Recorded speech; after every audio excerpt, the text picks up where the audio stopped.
ታላላቅ የዓለም መንግስታትና ኢምፓየሮች በጦርነት ማዕበል ሲናጉ የሰው ልጅ የስልጣኔ ማዕከላትና ታላላቅ ቤተ መጻሕፍት በአመድነት ሲቀየሩ በዚያች ጥንታዊት ሀገር በኢትዮጵያ ምድር ግን የታሪክ ማዕበል የማይደፍራቸው ስውር የጥበብ ታቦቶች ነበሩ። እነዚህ ማዕከላት በከተማው እምብርት ሳይሆን የሰው እግር በማይደርስባቸው አስፈሪ ገደላ ገደሎች በምድረ በዳና በዋሻዎች ውስጥ የተሸሸጉት ጥንታውያን ገዳማቶቻችን ናቸው። ለመሆኑ እነዚህ በምድረ በዳ የበሩት የብርሃን ፋኖሶች በሀገር ላይ የጥፋት ጨለማ በነገሰበት ዘመን ሁሉ የሀገሪቱን ታሪክ መጻሕፍትና መንፈሳዊ ምስጢራት እንዴት ጠብቀው አቆዩ? መነኮሳቱና ቅዱሳን አባቶች አንድን ጥንታዊ መጽሐፍ ወይንም ቅርስ ከጠላት እጅ ለማዳን ሲሉ በበረሃና በዋሻ ውስጥ የከፈሉት አስደናቂ የሰማዕትነት ዋጋ ምን ይመስል ነበር? ከዋልድባ አስፈሪ ቆላዎች እስከ ደብረ ሊባኖስ ጽኑ ገደሎች፣ ከጓንዷ ጓንዶ ተራሮች እስከ ጣና ሐይቅ ምስጢራዊ ደሴቶች አባቶቻችን በጸሎት ብቻ ሳይሆን በደምና በእንባ ዋጋ የጠበቁት የኢትዮጵያ መንፈሳዊ ጋሻ ዛሬም ድረስ በሚስጥር ይናገራል። በዚህ ሰፊና ጥልቅ ዝግጅት የታሪክ ማህደሩን በሰፊው ገልጠን የገዳማትን ሚስጥርና ጥበቃ በእውነተኛ ታሪካዊ ማስረጃዎች በጥልቀት እንመረምራለን። እስከ መጨረሻው ድረስ አብራችሁን ቆዩ። በእግዚአብሔር ፍጹም ሰላም እንደምንሰነበታችሁ የዘግሸን ሚዲያ ቋሚ ቤተሰቦች፣ ሰላምና ጤና የእግዚአብሔር ጥበቃና ረድኤት በያላችሁበት ይድረሳችሁ። ይህ ዘግሸን ሚዲያ ነው። በኢትዮጵያ ኦርቶዶክስ ተዋሕዶ ቤተክርስቲያን ማዕቀፍ ድንቅ መርሃ ግብሮችን እንዲሁም ዕውቀቶችን የምናደርስበት የእናንተው መንፈሳዊ መድረክ ነው። ይህንን ትውልድ ሊያውቀውና ሊማርበት የሚገባ ሰፊ ታሪካዊ ዝግጅት ለሌሎች ክርስቲያኖች ይደርስ ዘንድ አሁኑኑ ላይክ በማድረግ ጀምሩ። በየጊዜው የሚለቀቁ ጥልቅ መንፈሳዊ ይዘቶች እንዳያመልጧችሁ ደግሞ ሰብስክራይብ በማድረግና የደውል ምልክቷን በመጫን የዘግሸን ሚዲያ ቋሚ ቤተሰብ ይሁኑ።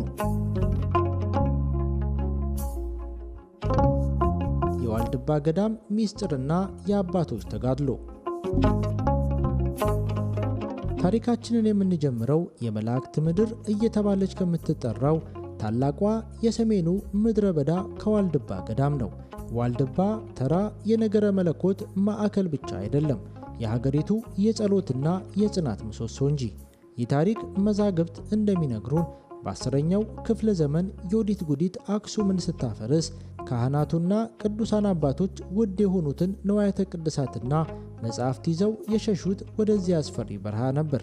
የአባታችን የቅዱስ ሳሙኤል ዘዋልድባ ገድል ላይ እንደተመዘገበው አባቶች በዚያ ሰባቢ ፍጡር ሊኖርበት በማይችል በአራዊትና በበሽታ በተሞላ ቆላማ ምድር ውስጥ የኖሩት ለገዛ ሕይወታቸው ራርተው አልነበረም፣ የቅዱሳኑን መጻሕፍትና ታሪክ ለትውልድ ለማቆየት እንጂ። ጠላቶች ገዳማቱን ለማጥፋት ሲመጡ አባቶች መጻሕፍቱን በቆዳ ከረጢት ጠቅልለው በዋሻዎች ውስጥና በምድር ስር በሚስጥር ይቀብሯቸው ነበር። ብዙዎቹ አባቶች መጻሕፍቱ ያሉበትን ሚስጥር ለጠላት አንናገርም በማለታቸው ብቻ በሰይፍ ታርደዋል።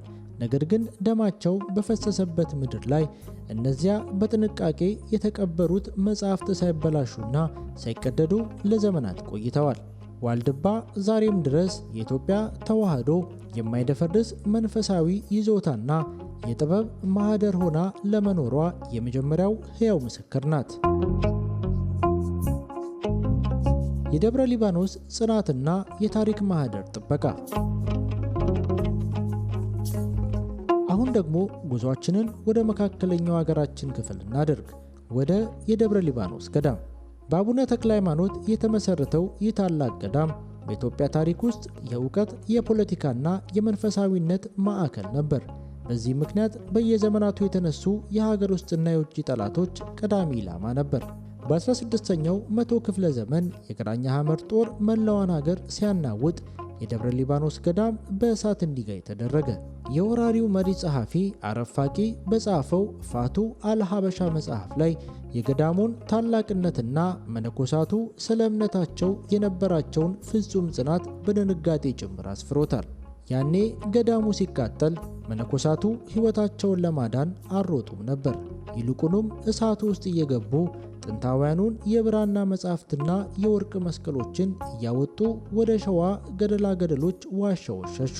በፋሺስት ጣሊያን ዘመንም ቢሆን በ1929 ዓ.ም ግራዚያኒ በገዳሙ ላይ የጅምላ ጭፍጨፋ ሲያውጅና ከ400 በላይ መነኮሳትን በግፍ ሲገድል አባቶች ከመሞታቸው በፊት ትልቁ ጭንቀታቸው የገዳሙ ቅርሶችና ታሪክ ለጠላት እጅ እንዳይሰጡ ማድረግ ነበር።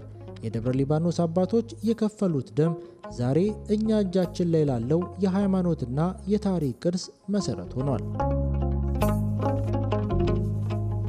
የጣና ሐይቅ ደሴቶችና የጓንዳ ጓንዶ ሚስጥር።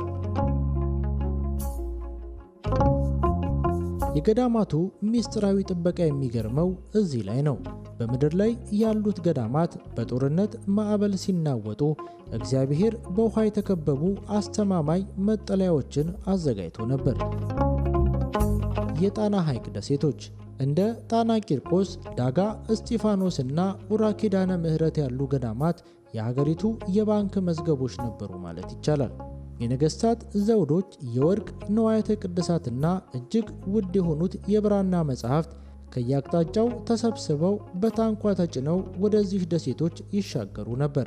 ጠላት በምድር ላይ የፈለገውን ያህል ቢበረታ ውሃውን አቋርጦ ወደዚህ ቅዱሳን ደሴቶች መድረስ አልቻለም።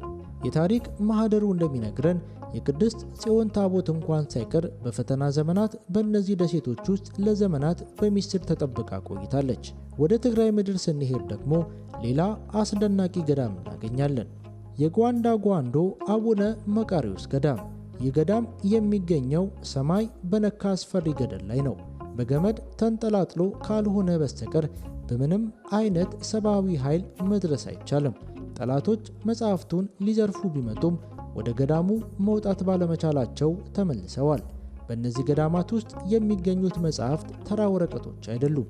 የሀገሪቱ የሕክምና፣ የኮከብ ቆጠራ፣ የሥነ ሕንፃና ጥልቅ መንፈሳዊ ሚስጥራት ማከማቻዎች እንጂ።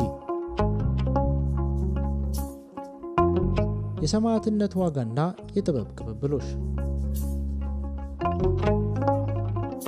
እስቲ ላፍታ ቆም ብለን እናስብ።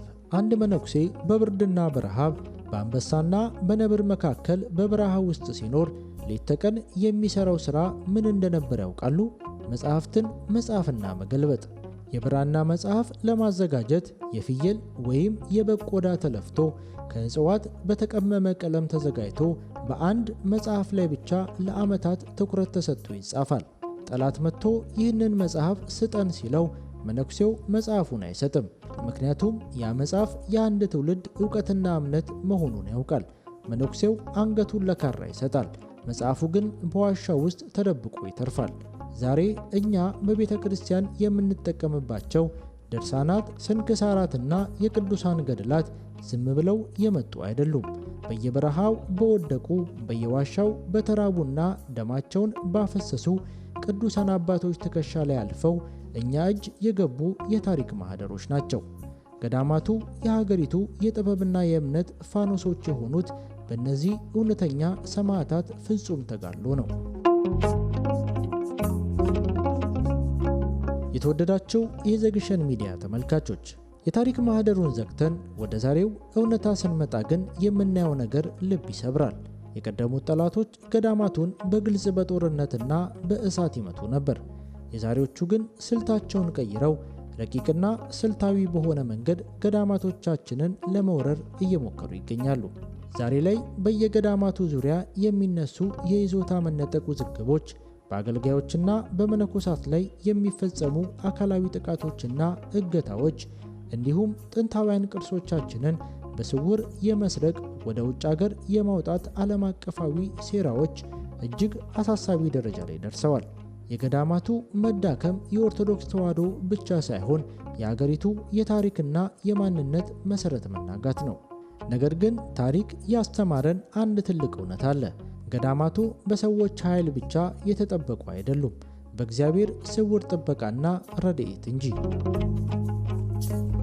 ማዕበሉ ዛሬም ቢነሳ አባቶች ዛሬም በየበረሃው በጾምና በጸሎት ተንበርክከው ስለ ሀገርና ስለ እምነት ህልውና ይማልዳሉ። ያኔ በዮዲት ጉዲት በግራኝ አህመድና በጣሊያን ዘመን የነበሩት የብርሃን ፋኖሶች ዛሬም በፈተናው ጨለማ ውስጥ በድምቀት ማብራታቸውን ይቀጥላሉ። ለዛሬ ያዘጋጀንላችሁ ሰፊና ታሪካዊ ዝግጅት ይህንን ይመስል ነበር። በገዳማቶቻችን ተጋድሎ ላይ ያላችሁን ሐሳብ፣ አክብሮትና አስተያየት ከታች ባለው የኮሜንት ሳጥን ላይ ያስፍሩልን። ይህ እጅግ ጠቃሚና ትውልድን የሚያነቃቃ መርሃ ግብር ለብዙዎች ይደርስ ዘንድ ላይክና ሼር ማድረጋችሁን በፍጹም አትዘንጉ። በቀጣይም እንደዚሁ ጥልቅ የሆኑ ከታሪክ ማህደር የቅዱሳን አባቶች ገድላትና ዓለም አቀፍ የሴራ ትንታኔዎችን ይዘንላችሁ እንቀርባለን። የቅዱሳን አባቶቻችን ጸሎትና በረከት፣ የገዳማቱ ረድኤት ከሁላችን ጋር ይሁን። እግዚአብሔር አምላክ ቅዱስ ቤተ ክርስቲያናችንንና ሀገራችንን ይጠብቅልን። ወስብሐት ለእግዚአብሔር ወለወላዲቱ ድንግል ወለመስቀሉ ክቡር አሜን። ሰላም ቆዩልን።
Thank you.